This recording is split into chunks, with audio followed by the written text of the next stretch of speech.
আল্লাহ রাসূল বলেছেন আদিবু আওলাদাকুম আলা থালাথি খিসালিন হুব্বি নবিয়িকুম ওয়া হুব্বি আহলি বাইতিহি ওয়া আলা কিরাআতিল কুরআন। রাসূল বলেছেন তোমরা তোমাদের সন্তানদেরকে তিনটি বিষয়ের ইনস্ট্রাকশন দাও, তিনটি বিষয় শিক্ষা দাও, টিচিং দাও। একটা হলো হুব্বি নবিয়িকুম, প্রথম হলো নবীর প্রেম। দুই নাম্বার হলো হুব্বি আহলি বাইতিহি, নবীর পরিবারের প্রেম, টিচ ফ্যামিলি লাভ।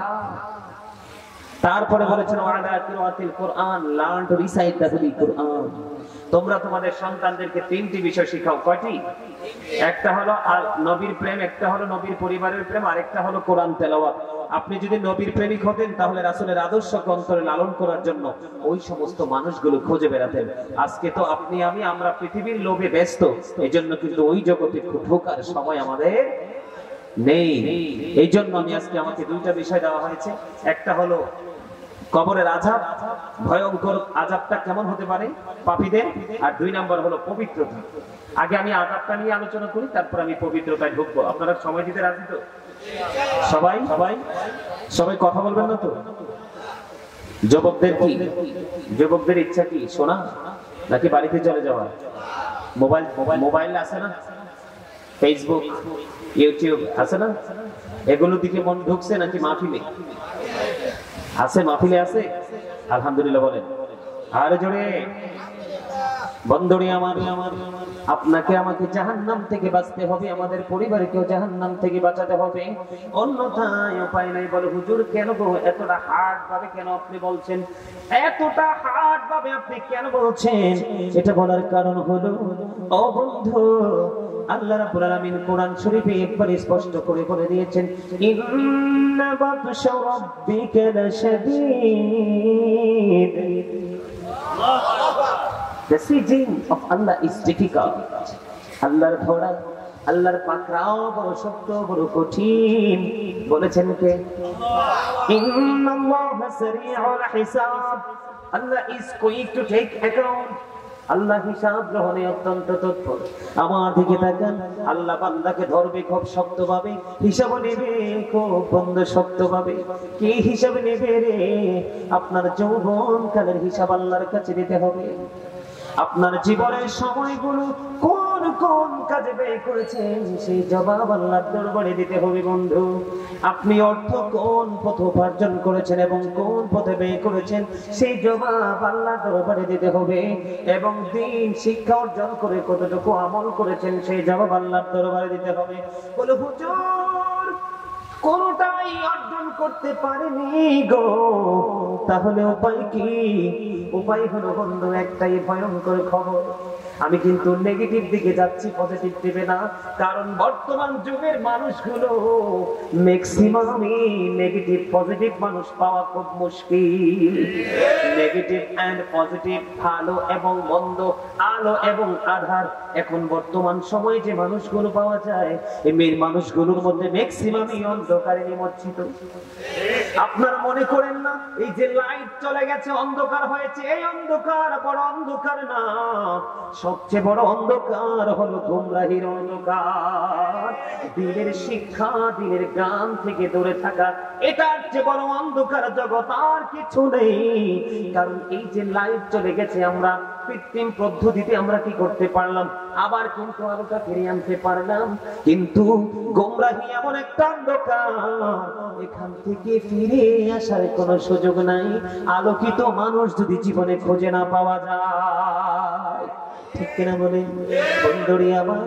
সবচেয়ে বড় দুঃখের খবর বন্ধু কেমন করে আমি বলবো, সবচেয়ে বড় দুঃখের খবর ও বন্ধু তোমরা তো জানো না, এই পৃথিবীর বুকে যদি তুমি বিপদে পড়ো, আত্মীয় স্বজন তোমাকে হেল্প করার জন্য চলে আসবে।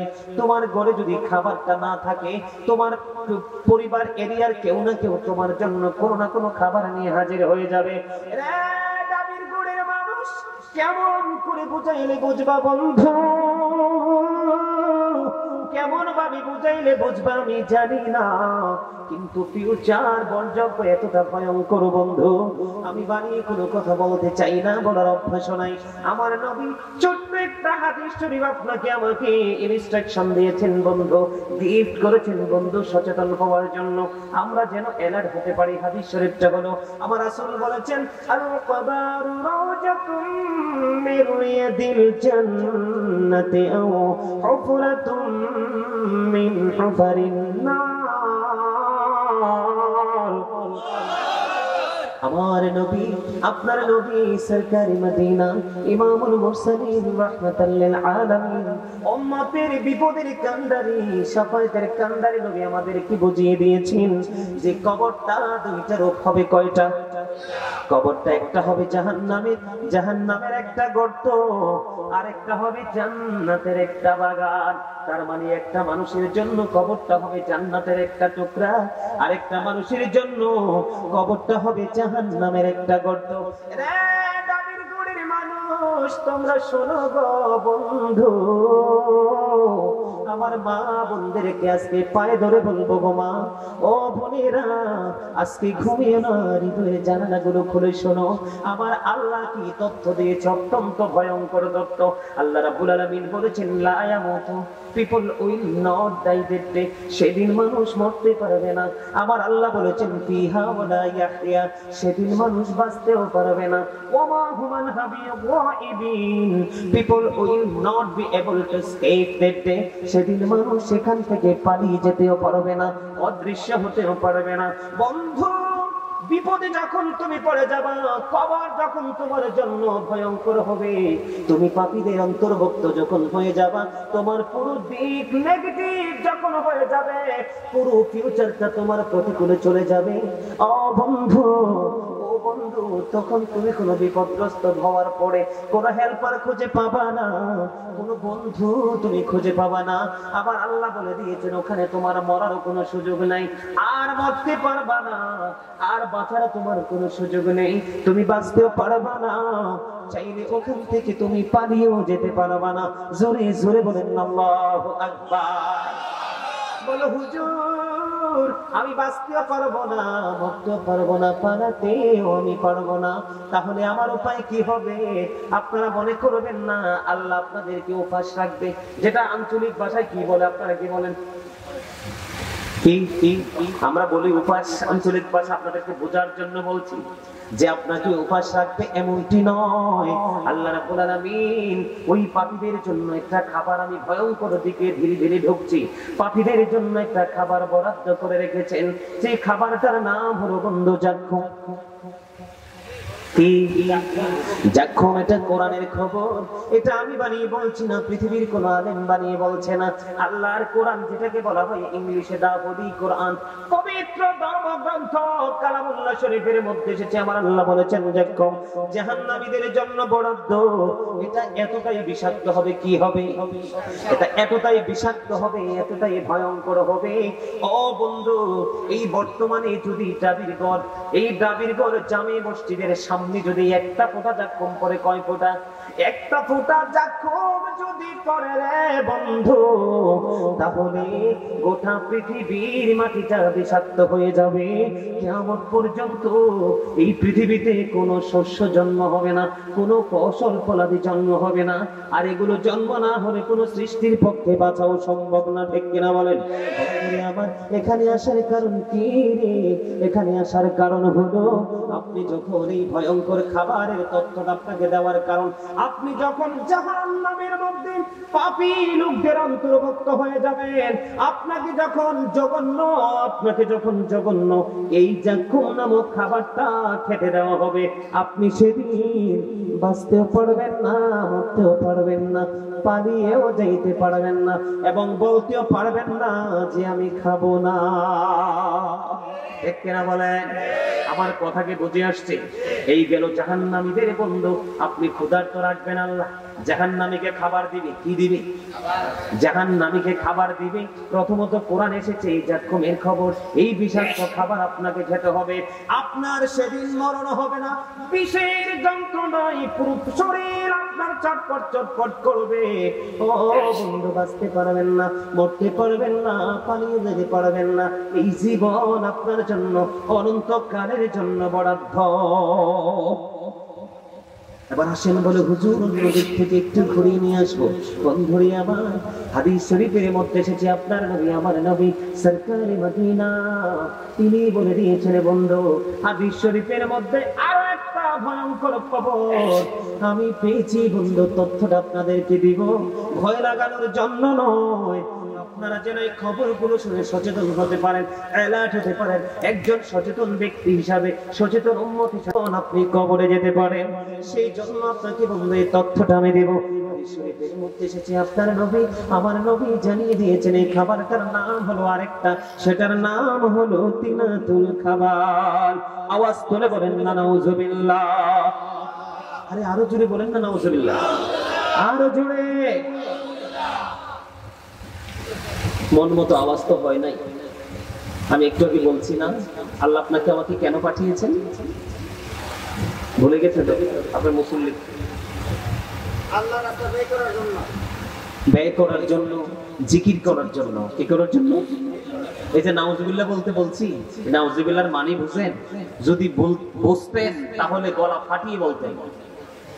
আওয়াজ তুলে বলেন না নাউজুবিল্লাহ। আরে আরো জোরে বলেন নাউজুবিল্লাহ। আল্লাহর কাছে এই ভয়ঙ্করতা থেকে বাঁচার জন্য প্রার্থনা করলেন।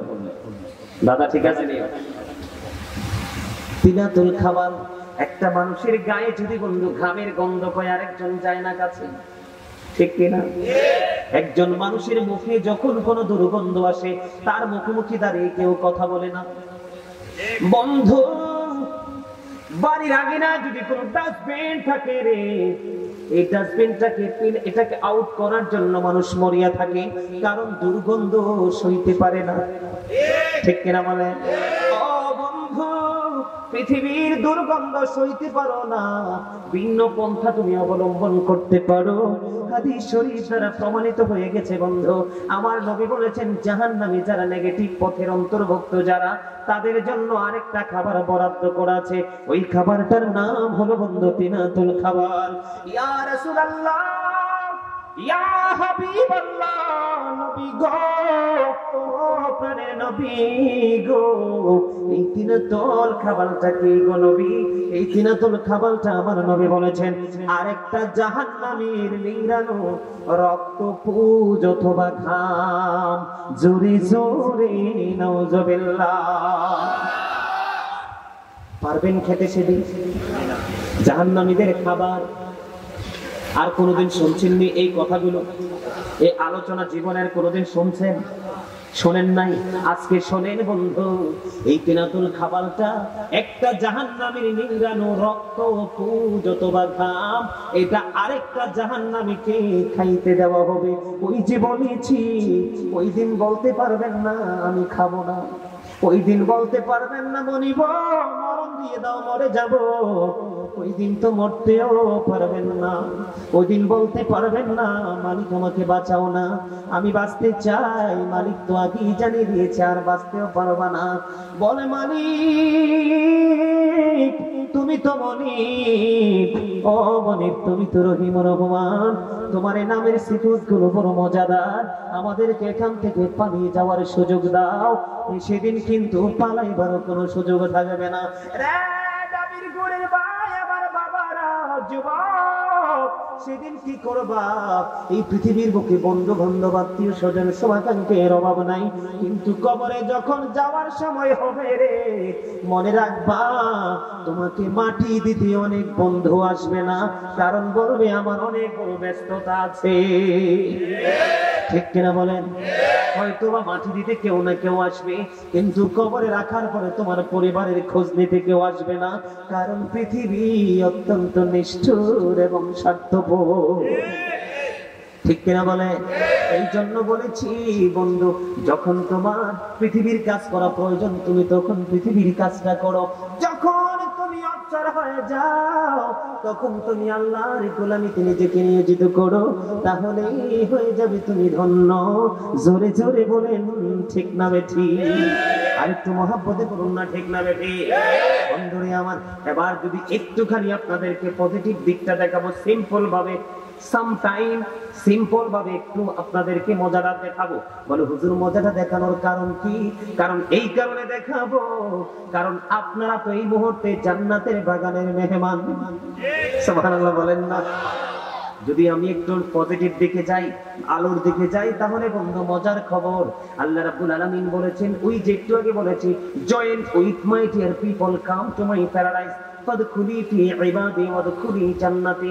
আমার প্রিয় লোকেদের সাথে যুক্ত হও। কার সাথে? আমার প্রিয় বান্দাদের সাথে যুক্ত হও আর আমার জান্নাতে চলে আসো। মনিব, আমি কি জান্নাতে যাওয়ার পরে আমি কি উপবাস থাকবো গো? উপবাস আপনি থাকবেন না। আল্লাহ রাব্বুল আলামিন বলেছেন, ইনদা রাব্বিহিম ইউযাকুন, দে রিসিভ ফুড ফ্রম আল্লাহ। আল্লাহ রাব্বুল আলামিন জান্নাতি হয়ে যারা কবরে যাবে, আল্লাহর প্রিয় হয়ে যারা কবরে যাবে, তাদের জন্য জান্নাত থেকে খাবার পাঠিয়ে দিবে। সুবহানাল্লাহ বলেন না? কোরআন থেকে বলছি, অন্য কোনো জায়গা থেকে না। ভালো লাগে না? সবার কাছে ভালো লাগে? সবার কাছে? বন্ধুরে আমার, এবার আসেন আমি আপনাদেরকে আরেকটু তথ্য দিব, নিবেন তো বন্ধু? সেই তথ্যটা হলো, জাহান্নামের মধ্যে সৌদ নামে একটা পাহাড় আছে। এই পাহাড়ে উঠতে বন্ধু দীর্ঘ সময় লাগবে, মিনিমাম 70 বছর সময় লাগবে। কত বছর? মিনিমাম 70 বছর সময় লাগবে রে। পাহাড়ের চূড়া বেয়ে বেয়ে বেয়ে বেয়ে বন্ধু সৌদ নামক পাহাড়ের উপর উঠবে। ওঠার পরে আবার দীর্ঘ সময় নিয়ে বন্ধু এখান থেকে গড়াগড়ি দিয়ে বন্ধু করতেই থাকবে। জোরে জোরে কন্যা নাউজুবিল্লাহ। দাবির গুণের মানুষ, বিশেষ করে যুবক যুবতীদেরকে বলতে চাই, কারণ বর্তমানে ম্যাক্সিমাম যুবক যুবতী নোংরা পথে হাঁটে বেশি। এই জন্য দাদা আমি বলি কি জানেন, মুরব্বীদের অন্তর হলো আল্লাহ রাসূলের প্রেম ভালোবাসায় ভরা। বর্তমান প্রজন্মের ম্যাক্সিমাম যুবক যুবতীর অন্তর হিংসা, আত্মগরিমার নোংরামিতে ভরা। ঠিক কিনা বলেন? মসজিদে হাইয়া আলাস সালাহ বললে মুরব্বীরা হাঁটতে পারে না, মসজিদে চলে যায়। আর যুবকদের শরীরটা, তাদের রক্ত গরম, মোবাইলটা নিয়ে বন্ধু টেকসই একটা মোবাইল সেট নিয়ে রাস্তার পাশে দোকানে সৌমনিতে বন্ধু বসে বসে মোবাইল থেকে নিজের মূল্যবান সময়টাকে ধ্বংস করে দিচ্ছে।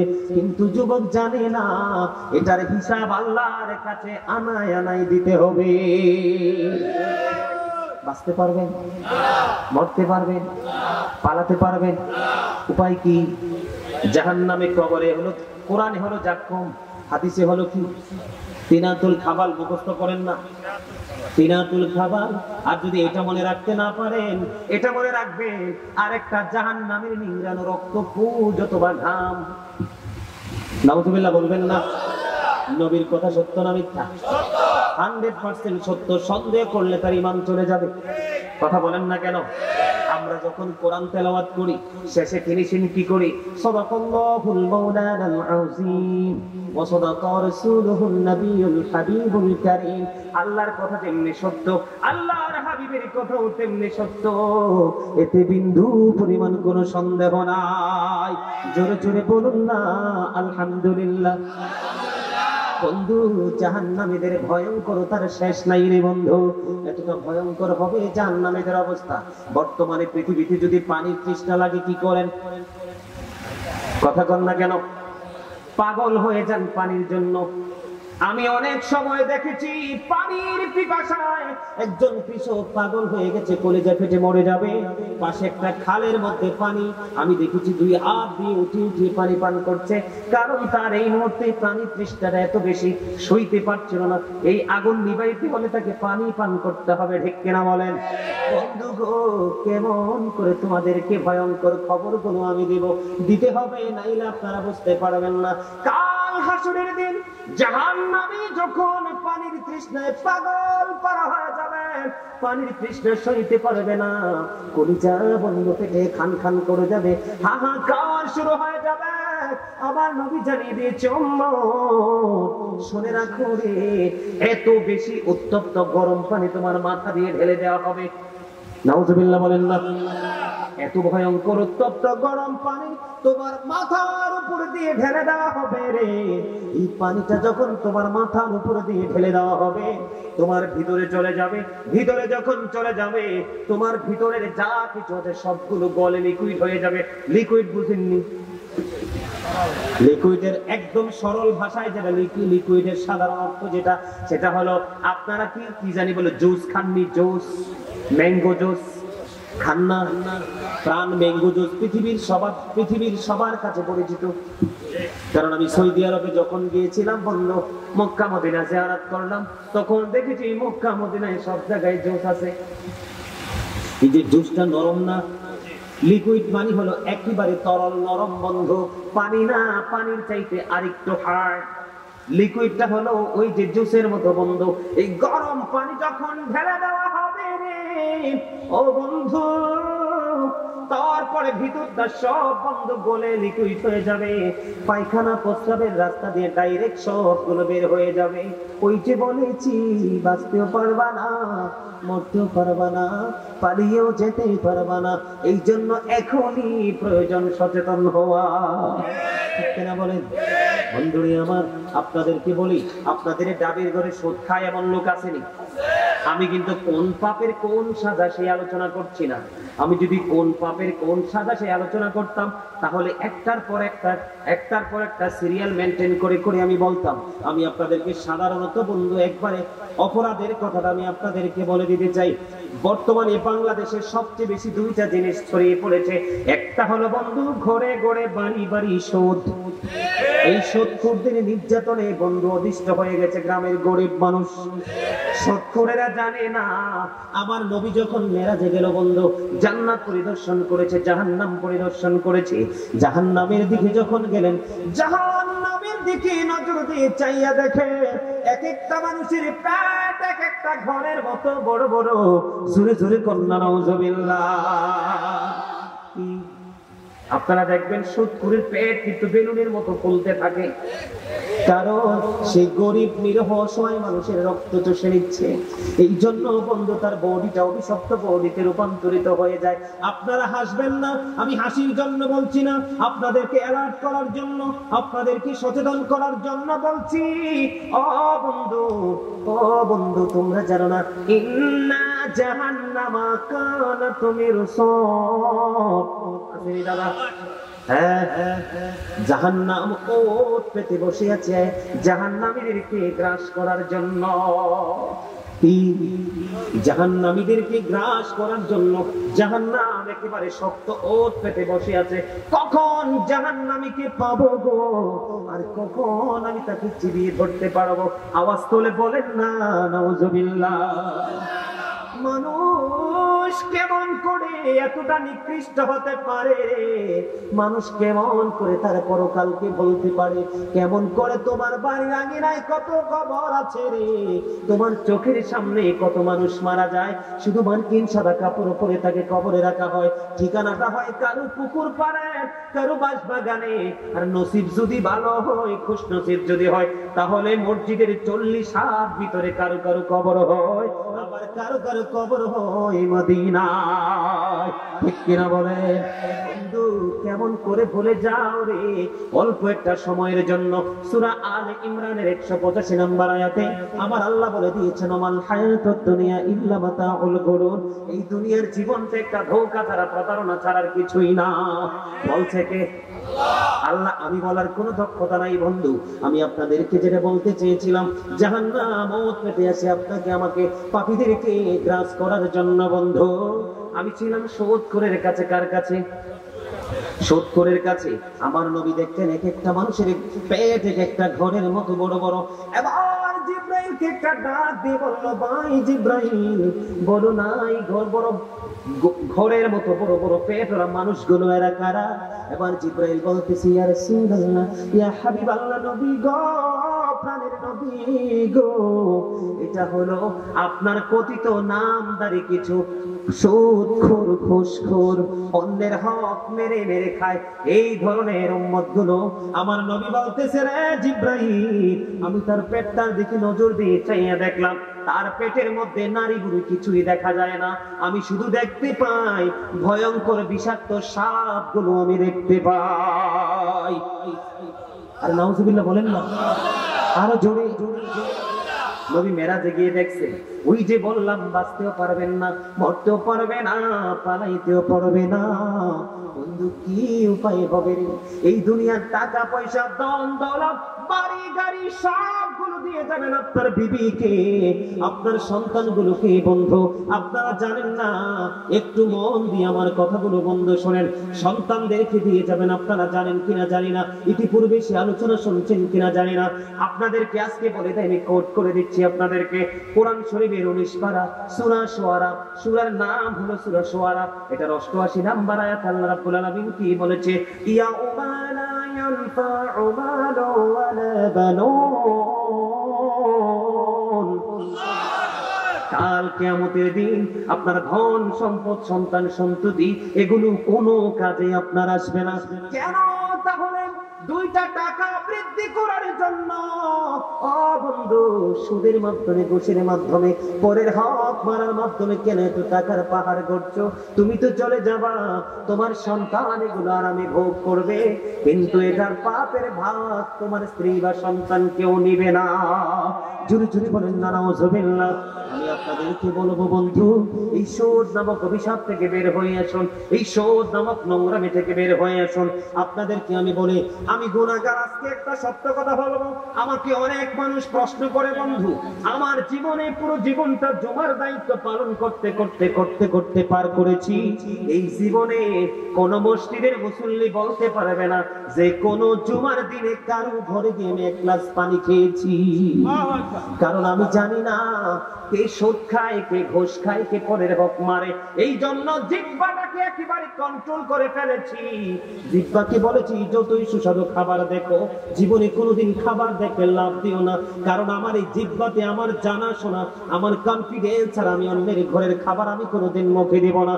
বন্ধু 2002 আমার স্টুডেন্ট লাইফ থেকে আমি ওয়াজে ছোট ছোট প্রোগ্রাম করতে করতে আজকে এই জায়গায়, বন্ধু গো, আজকে বহু বছর হবে, কত বছর হবে জানি না, আমি কোন মানুষের ঘরে এক গ্লাস পানিও পান করি না। আর এখন তো প্রশ্নই আসে না, কারণ ঘরে ঘরে সুদের টাকা, ঘরে ঘরে অন্যায়ের টাকা, ঘরে ঘরে পিস্তল ঠেকিয়ে টাকা উপার্জনের টাকা, ঠিক কিনা বলেন?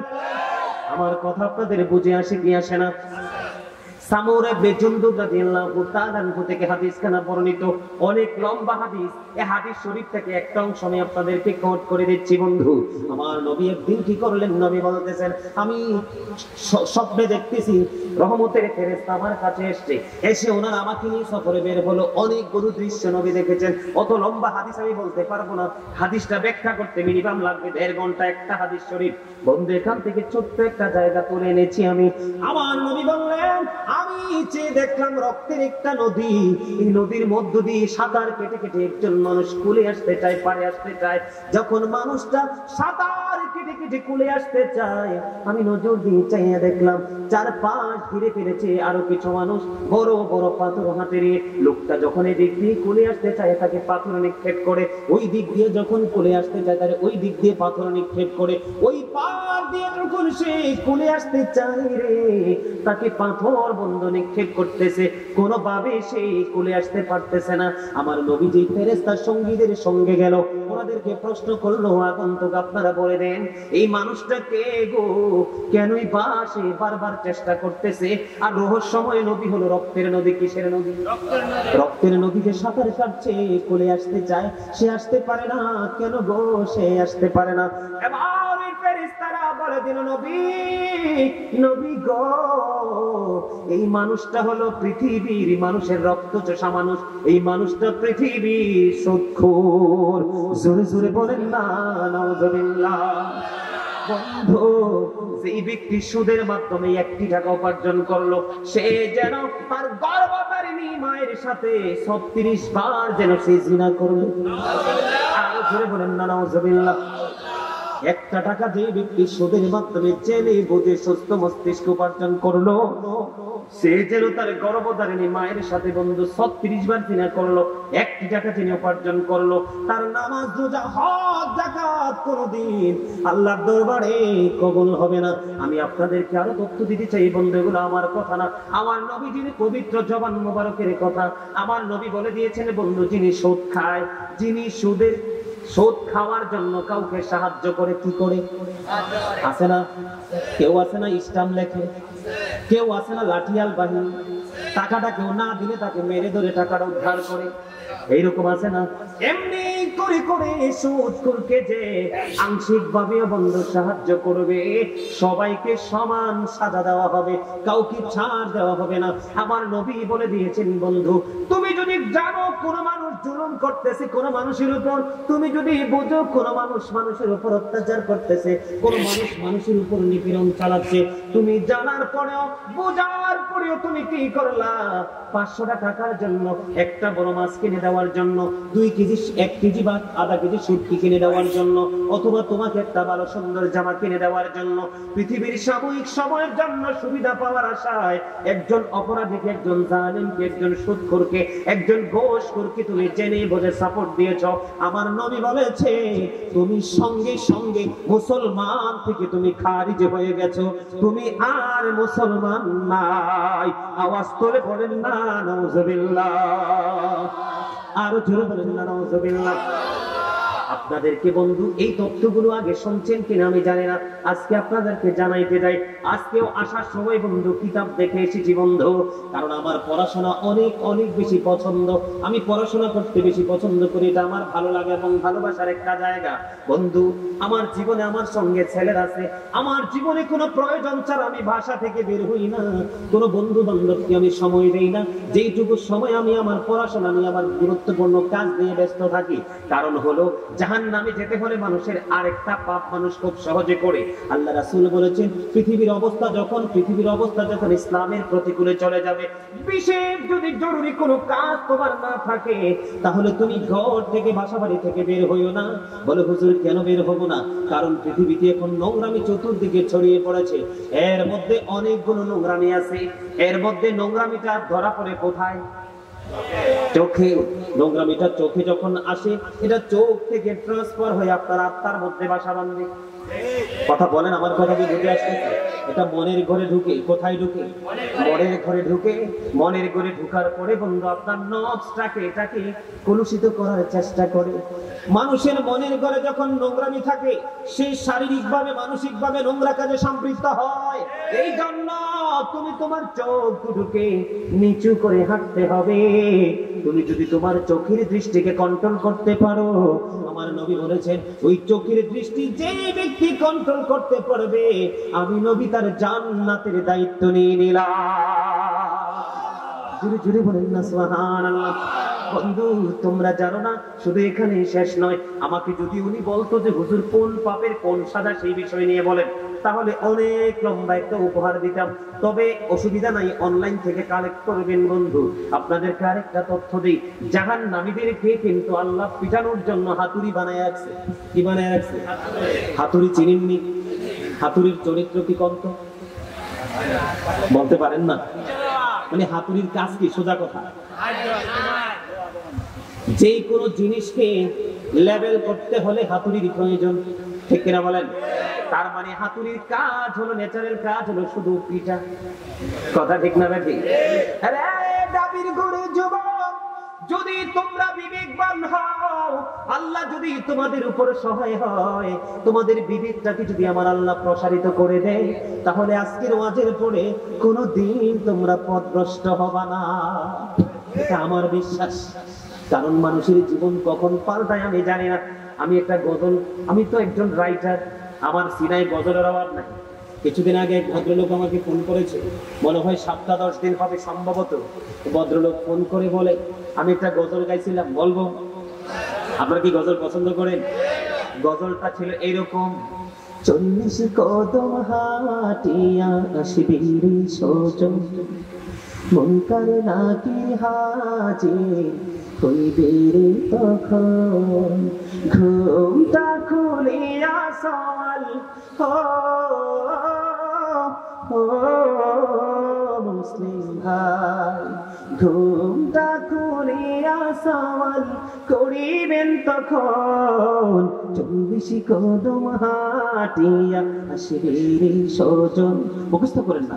40 কদম হাটিয়া আসবে রে সজন, মুনকার নাকির হাজির হইবে রে তখন। ঘুমটা খুলিয়া সওয়াল মুসলিম ভাই, ঘুমটা খুলিয়া সওয়াল করিবেন তখন। 40 কদম হাটিয়া আসবে রে সজন, তেহির আমার কাঁদিবে কাঁদে বসিয়া,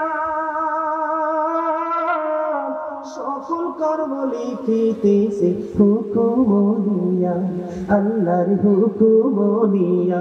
বলেন কে আমার কাঁদিবে কাঁদে বসিয়া, সকল কর্ম লিখিতেছে হুকুম নিয়া, আল্লাহর হুকুম নিয়া। কি সওয়ালের কি জবাব হইতে যে পারে, সময় থাকিতেও জানিও তারে, ও জানিও তারে। বলেন 40 কদম হাটিয়া আসবে রে সজন, বলেন 40 কদম হাটিয়া আসবে রে সজন, মুনকার নাকির হাজির হইবে তখন। ঘুমটা খুলিয়া সওয়াল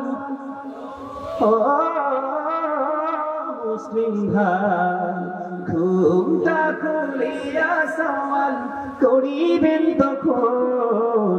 40 কদম হাটিয়া আসবে রে সজন। মাথা বলেন না, আরে আরো জোরে। এত সকাল ঘুম আসছে আপনাদের? আমার কাছে মনে হয় যে ওয়াজ করতেছি আমি আর আপনারা ক্লান্ত হয়ে পড়ছেন। এরকম আপনারা ক্লান্ত? আসলে কি ক্লান্ত নাকি আলোচনা অনেক বেশি মনোযোগ আপনাদের? বন্ধু একটা এক্সাম্পল দেই। এক্সাম্পলটা হলো কেমন জানেন? দোকানে দোকানে যখন সিসি ক্যামেরা থাকে ভয়ে কিন্তু শ্রমিক চুরি করে না, ধরা পড়ে যাবে, ঠিক কিনা বলেন? যুবকের দল, আমার ভাই বাবারা, মা আমার বোনেরা, সবাইকে বলছি তোমরা ওই রাস্তার সিসি ক্যামেরা, সমনের সিসি ক্যামেরা, দোকানের সিসি ক্যামেরা, শপিং মলের সিসি ক্যামেরাকে এত ভয় পাও, একটা বার কি খবর নিয়েছো তোমার 2 কাঁধে চিরস্থায়ী 2টা সিসি ক্যামেরা সেটিং করে দেওয়া আছে। ওই সিসি ক্যামেরাকে এড়িয়ে যাওয়ার কোনো সুযোগ নাই।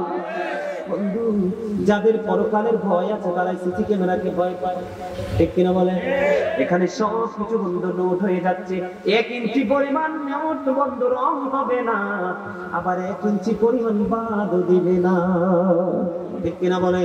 আমি আপনাদেরকে বলে দিতে চাই রে বন্ধু, এই যে হাতুড়ির কথা বলতে চেয়েছিলাম, হাতুড়িটা এত বড়, এত ভয়ঙ্কর হাতুড়ি, আমার নবী বলে দিয়েছেন জাহান্নামে জাহান্নামীদেরকে আঘাত করার জন্য যে হাতুড়িটা আমার আল্লাহ বরাদ্দ করে রেখেছে, এই হাতুড়িটা যদি পৃথিবীর বুকে যদি বের করে আনা হয়, এই সমস্ত পৃথিবীর কোটি কোটি মিলিয়ন মিলিয়ন মানুষ, অসংখ্য অগণিত ফেরেশতা যদি সারা জীবন বন্ধু মানুষ এবং জিন যদি চেষ্টা করে, ফেরেশতারা চেষ্টা করে বন্ধু রে, মানুষ এবং সব মিলে যদি চেষ্টা করে, একটা সেকেন্ডের জন্য হাতুড়িটা উপরে উঠাতে পারবে না।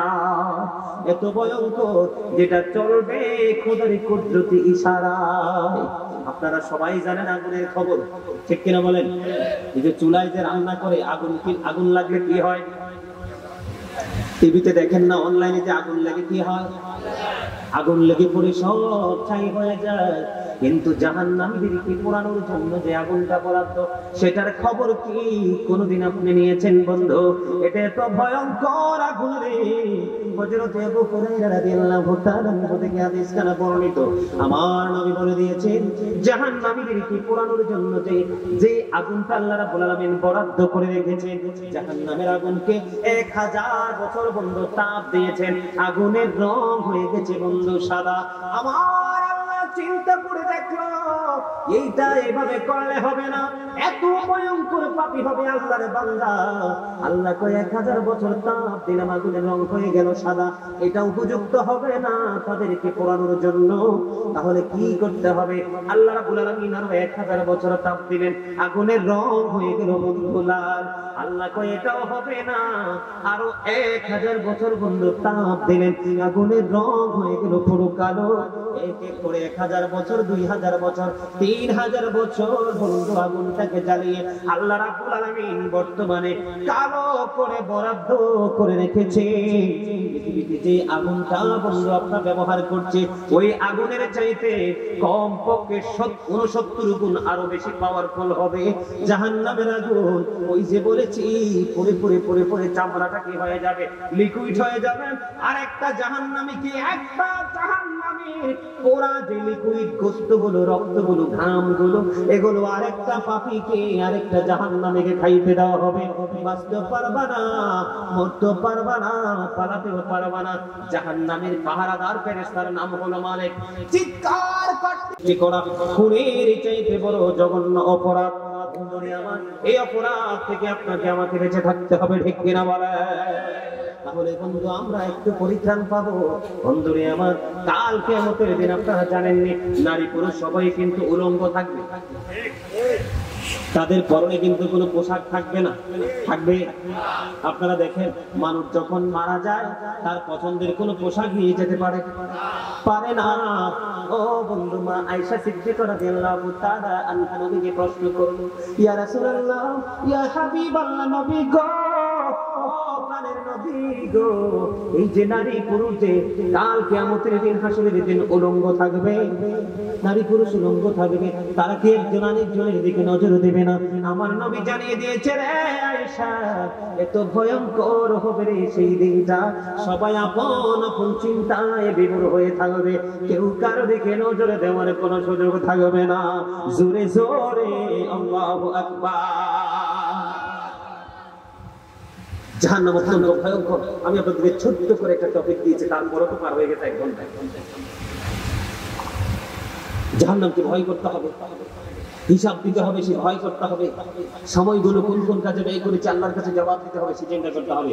এই জন্য আগুনের কথা যেহেতু মনে হয়েছে, আমি প্রায় সময় বলি জাহান্নামের আগুন মাবুদ সইতে পারবো না,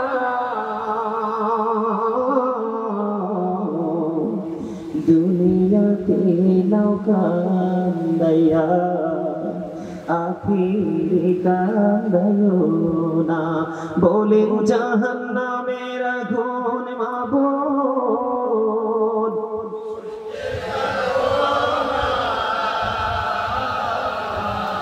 দুনিয়াতে নৌকা কান্দাইয়া আখিরে কান্দাইও না। বলেন না, জাহান্নামের আগুন মাবুদ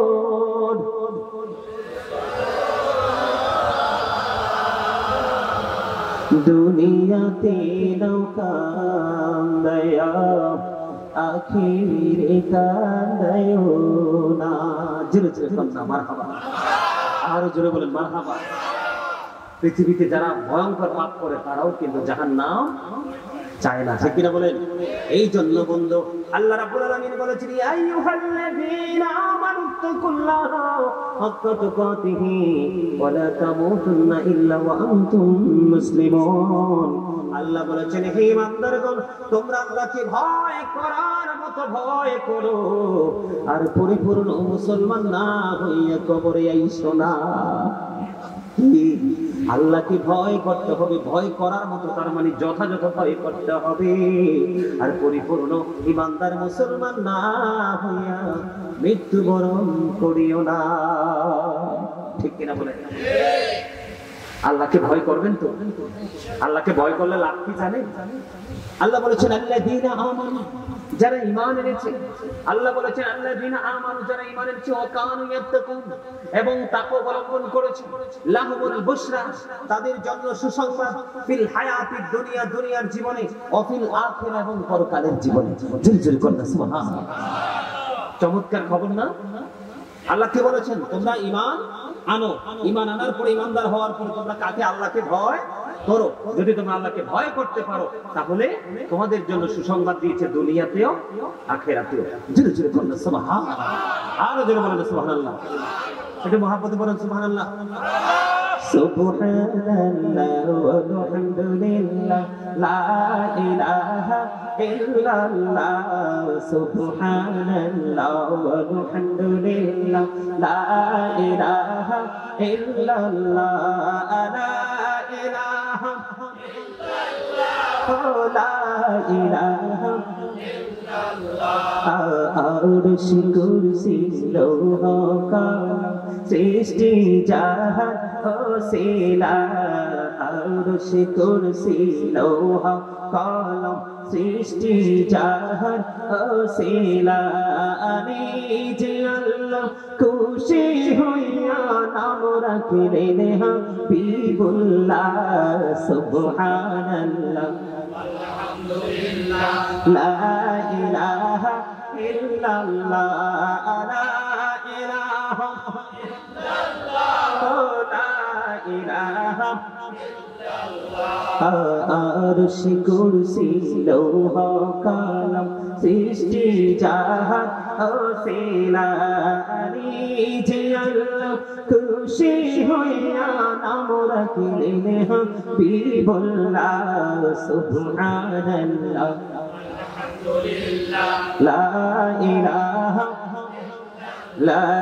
ইলাহা ইল্লাল্লাহ, মুহাম্মাদুর রাসূলুল্লাহ সাল্লাল্লাহু আলাইহি ওয়াসাল্লাম। আমার আরো কাজ আছে, পবিত্রতা নিয়ে আলোচনা করতে পারবো না, তার অনেক কাজ বাকি রয়েছে। তো 1.5 ঘন্টার মতো পার হয়ে গেছে। ঠিক আছে, সম্মানিত উপস্থিতি, এই যে আজকে জান্নাতের বাগানটা সাজানো হলো, আপনারা সবাই যে আসতে পারছেন, খুশি না? কথা বলেন, খুশি নি? সবাই খুশি? এই মাহফিলটা কেন হইছে? পবিত্র ঈদ মিলাদুন নবী উদযাপন উপলক্ষে। কি উপলক্ষে? কথা বলে না। এখন তো আমাদের দেশে অনেকে ঈদ কইলেই মানে পুরো বডি গরম হয়ে যায়। আর ঈদ কইলে, কিছুদিন আগে দেখলাম এক বক্তা, অনেক বড় মুরব্বী, নবীর দুশমন আর কি, এরকম মুরব্বী, ওনারে প্রশ্ন করতে, কয় ঈদ মিলাদুন নবী আসেনি? কয় ঈদ থাকলে নামাজ কোন? কি কয়? কয় ঈদ থাকলে নামাজ কই? কথা বলেন না, প্রশ্নের উত্তর কি যথাযথ হয়েছে? ওনাকে প্রশ্ন করছে, উনি আবার পাল্টা মুসল্লিকে প্রশ্ন করছে, এরকম হয়েছে না বিষয়টা? কথা বল না কেন? ঈদ মিলাদুন নবী উপলক্ষে আজকে আপনারা সকলেই আজকে মাহফিলের আয়োজন করেছেন। যার কাছে যা আছে, টাকা পয়সা, দন দৌলত, বুদ্ধি, পরামর্শ, সবকিছু মিলিয়ে আপনারা কি করেছেন? মাহফিলের আয়োজনটা করেছেন। ঠিক কিনা বলেন? তো ঈদ মিলাদুন নবী উদযাপন উপলক্ষে যে মাহফিলটা, এখানে টাকা খরচ করাটা আসলে জায়েজ না না জায়েজ, এটা জানার দরকার আছে না? কথা বলেন। অনেকে তো ফতোয়া দেয় এগুলো জায়েজ না। আপনাদের কাছে কি মনে হয় জায়েজ নাকি না জায়েজ? আরো জোরে বল, জায়েজ। আরো জোরে বলেন, জায়েজ। ইসলামের প্রথম খলিফা বন্ধু হযরত আবু বকর সিদ্দিক রাদিয়াল্লাহু তাআলা আনহু তিনি বলেছেন, কেউ যদি মদিনাওয়ালার আগমনে খুশি হয়ে মিলাদুন নবীতে যদি 1টি দিরহাম খরচ করে, কয় দিরহাম? 1টি টাকা যদি কেউ খরচ করতে পারে রে, সেই ব্যক্তি আমি আবু বকরের সাথে জান্নাতে বন্ধু হয়ে থাকবে। জোরে জোরে বলেন না সুবহানাল্লাহ।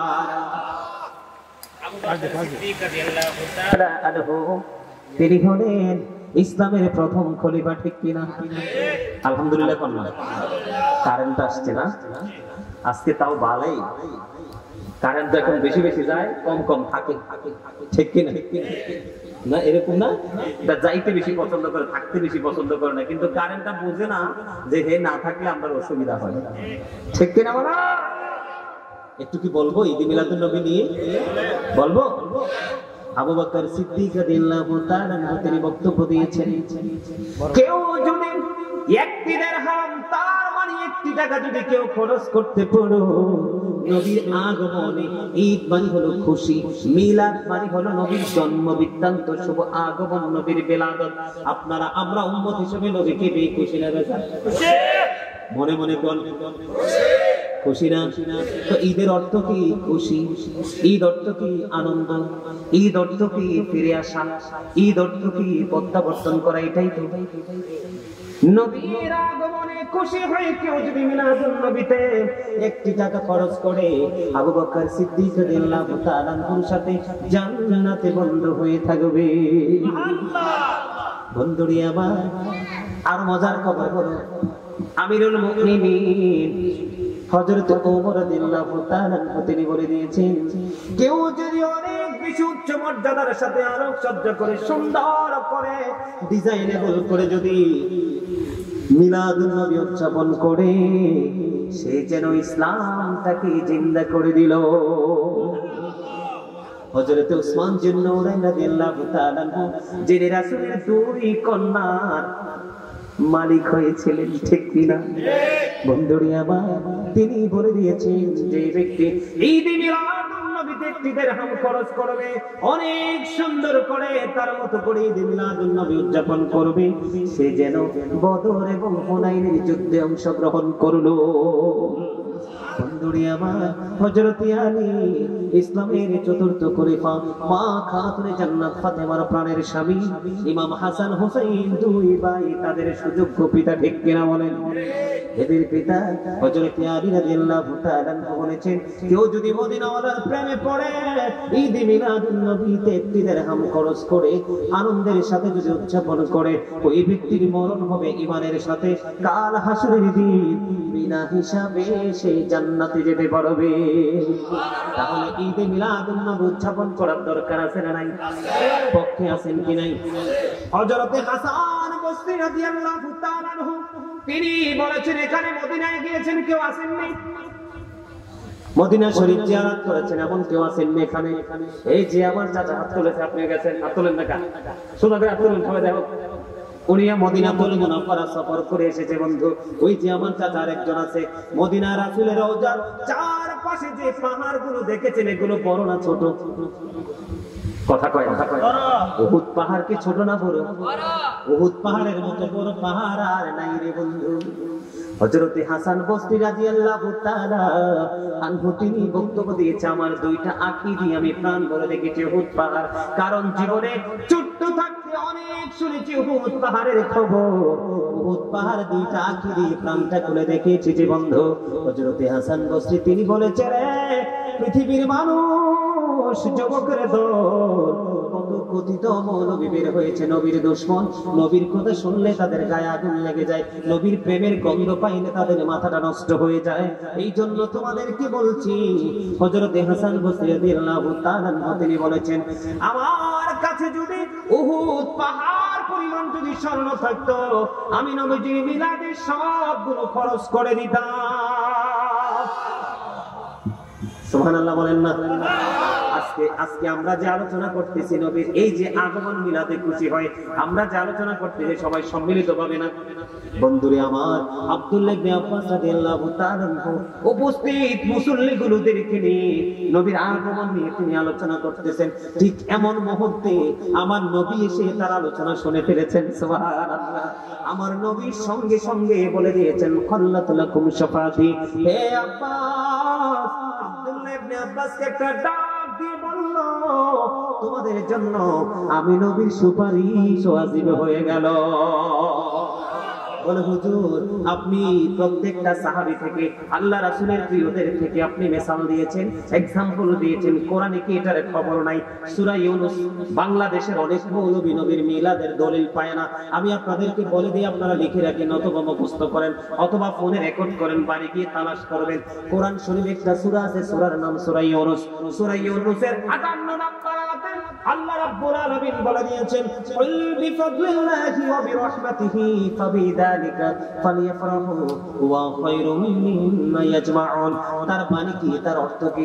আল্লাহ রাব্বুল আলামিন বলেছে আমি তোমাদের কাছে আমার নিয়ামত পাঠিয়েছি, আমার ফজল পাঠিয়েছি, আমার রহমত আমি তোমাদের কাছে পাঠিয়েছি। তোমরা আল্লাহর ফজল ও নিয়ামত রহমত পেয়ে ফালিয়াফরাহু, তোমরা আনন্দ উৎসব করো। বলো হুজুর আনন্দ উৎসব করলে লাভটা কি হবে গো? আল্লাহ রাব্বুল আলামিন বলেছেন ওয়া খায়রুম মিম্মা ইয়াজমাউন, এটা তোমাদের পুঁজি করা সম্পদ চাইতে অনেক অনেক দামি। কথা বুঝছেন নি আমার? আল্লাহ কইছে আমি যে তোমাদেরকে রহমত দিয়েছি, নিয়ামত দিয়েছি, সেই নিয়ামত পেয়ে তোমরা খুশি হও। কি হও? তোমরা খুশি হও। আল্লাহ গো প্রশ্ন আসতে পারে খুশি হইলে লাভটা কি হবে? আল্লাহ বলেছেন হুয়া খায়রুম মিম্মা ইয়াজমাউন, এটা তোমাদের পুঁজি করা সম্পদ চাইতে দামি। জোরে জোরে বলুন সুবহানাল্লাহ। বন্ধু, পুঁজি করা সম্পদের মধ্যে প্রথম হলো পিতামাতার জন্য তার সন্তান, তারপরে হলো তার অর্থ, উপার্জিত অর্থ, তারপরে শোনা করে না তার বাড়ি গাড়ি ধন দৌলত, যা কিছু আছে সব কিছু চাইতে উত্তম হলো নবীর আগমনে খুশি হয়ে মিলাদের আয়োজন করা। এবার প্রশ্ন আসতে পারে বলে হুজুর রহমত কি? এটা তো বুঝলাম না। সূরা আম্বিয়ার 106 নম্বর আয়াত আল্লাহ রাব্বুল আলামিন বলেছেন ওয়া মা আরসালনাকা ইল্লা রাহমাতাল লিল আলামিন। আল্লাহ রাব্বুল আলামিন আমাদের কাছে আল্লাহর হাবিবকে রহমত হিসেবে পাঠিয়েছেন। আল্লাহ রাব্বুল আলামিন বলেছেন আমি তোমাদের কাছে পাঠিয়েছি রহমত, সেই রহমত পেয়ে তোমরা আনন্দ উৎসব করো। এখানে নামাজ পড়তে হবে কি হবে না এটা দেখার বিষয় নয়, দেখার বিষয় হলো মালিক অর্ডার কি করেছে সেইটা ঠিক কিনা বলা। আমার কথা আপনারা বুঝেন না? আল্লাহ অর্ডার করেছে আমার রহমত পেয়ে তোমরা আনন্দ উৎসব করো। নবী আমাদের জন্য রহমত না? আল্লাহ যদি বলতো যে হে রহমত পেয়ে তোমরা নামাজ পড়ো, তাহলে আমরা নামাজ পড়তাম। ঠিক করে বলে কিছু কিছু মৌলবী বের হয়েছে, আফসোস লাগে। তাদের গান, তাদের বিবেক, তাদের বুদ্ধি এত সীমিত, এদেরকে প্রশ্ন করলে উত্তর তো দিতেই পারে না, পাল্টা শ্রোতাদেরকে প্রশ্ন করে। একজনকে প্রশ্ন করার পরে তিনি উত্তর দিল তাহলে নামাজ কই? আমার মালিক যদি বলতো নামাজ পড়তে তাহলে আমরা নামাজ পড়তাম, আর তোমাকে তো নামাজ পড়তে নিষেধ করে নাই। নবী রহমত, নবী এক পৃথিবীর ধারাভাবে আগমন করেছে, সেই খুশিতে তুমি নফল নামাজ পড়ো, তোমাকে নিষেধ করছে কি? নফল নামাজের কি কোনো প্রতিবন্ধকতা আছে? বাধার সুযোগ আছে? কোনো টাইম টেবিল আছে? কোনো দিনক্ষণ আছে? তুমি নবীকে খুশি, আল্লাহ বলছে খুশি হও। কেউ নফল নামাজ পড়ছে। আমি যেদিন রাসূলের আগমন 12 তারিখ, তার মানে বুধবার, বৃহস্পতিবার, আমি সকালবেলা আগের দিন সারা রাত্র প্রোগ্রামে ব্যস্ত ছিলাম। ঠিক সকালবেলা আমার এক ভক্ত আমাদের কুমিল্লা সিটিতেই উনি মিলাদের আয়োজন করেছে, বুঝছেন? উনি বলতেছে তুমি ফজর করে চলে আসেন।